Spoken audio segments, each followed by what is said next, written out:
అంటే సిస్టర్స్ తో బ్రదర్స్ తో మీరు అందరూ ఎలా ఉండేవాళ్ళు? ఎవరు బాగా అల్లరి చేసేవాళ్ళు? ఎవరు బాగా చదివేవాళ్ళు మీ అందరిలోకి? యా అల్లరి చేయటం అంటే మా హరన్నయ్యను మించిన అల్లరి ఎవరు చేసి ఉంటారని చెప్పి నేనైతే భావించను.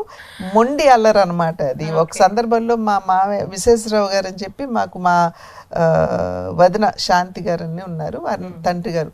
చెట్టు గొప్పదా నీ తల చెట్టు గట్టిదా నీ తల గట్టిదా అని అంటే తల తీసుకెళ్ళి చెట్టు కొట్టుకుని రక్తం గారేంత వరకు కొట్టి నా తలే గట్టిది అని నిరూపించుకునే ఆ మొండితనం అనమాట మనిషి. ఆ రకమైనటువంటి చాలా చాలా ఆ మొండితనంతో కూడిన అల్లరి హరికృష్ణ గారు చేసేవారు.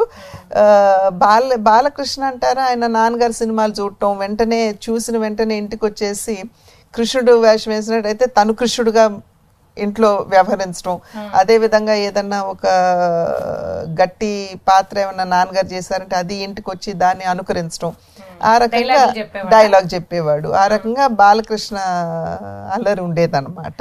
అప్పుడు మీరందరూ అనుకునే వాళ్ళ ఆయన సినిమా బాలకృష్ణ గారి సినిమాల్లోకి వెళ్తారేమో అని? అంటే మేమందరం చిన్నపిల్లలం కదమ్మా, సో ఆ ఆలోచన ఉండేది కాదు. కాకపోతే ఏంటంటే 11 మంది అవటంతో దగ్గర దగ్గర చేరువుగా ఉన్నటువంటి వయసు ఉన్నటువంటి వాళ్ళు. ఇప్పుడు మోహన్ కృష్ణ గారు నేను చాలా క్లోజ్గా ఉండేవాళ్ళం.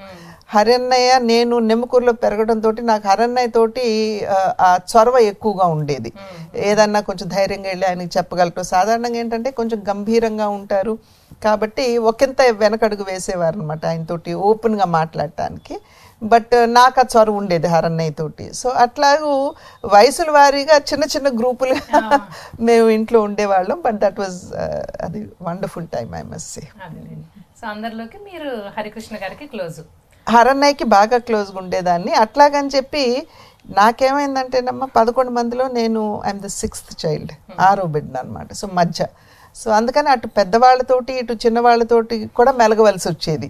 అందుకని అందరికీ కూడా తల్లో నాలుకలాగా నేను తిరుగుతూ ఉండేదాన్ని అనమాట. ఇన్ఫ్యాక్ట్ అమ్మగారు ఎక్కడికన్నా వెళ్ళినా కూడా ముందుగా నన్ను వెంటనే తీసుకెళ్ళేవారు, తన వెంట తీసుకెళ్ళేవారు. ఇన్ఫ్యాక్ట్ నన్ను చిన్నమ్మ అని పిలవటానికి కారణం కూడా అది. ఎందుకంటే అమ్మని పెద్దమ్మ అని అనేవారు కాబట్టి ఆవిడ కొంగుపుచ్చుకుని ఎక్కడికి ప్రతి చోటకి నేను వెళ్ళేదాన్ని కాబట్టి నన్ను చిన్నమ్మ అని పిలిచేవారు. సో కుటుంబంలో కూడా ఎట్లాగంటే అందరూ కూడా కొంచెం ఓపెన్గా నాతో ఏమైనా విషయాలు ఉంటే డిస్కస్ చేయటం, ఏమైనా నాకు తోచిన సలహాలు ఇవ్వటం. సో దేవుడి దయ వల్ల ఇంట్లో అందరూ కూడా నాకు ఆ గౌరవాన్ని ఎప్పటి వరకు ఇస్తూనే ఉన్నారు.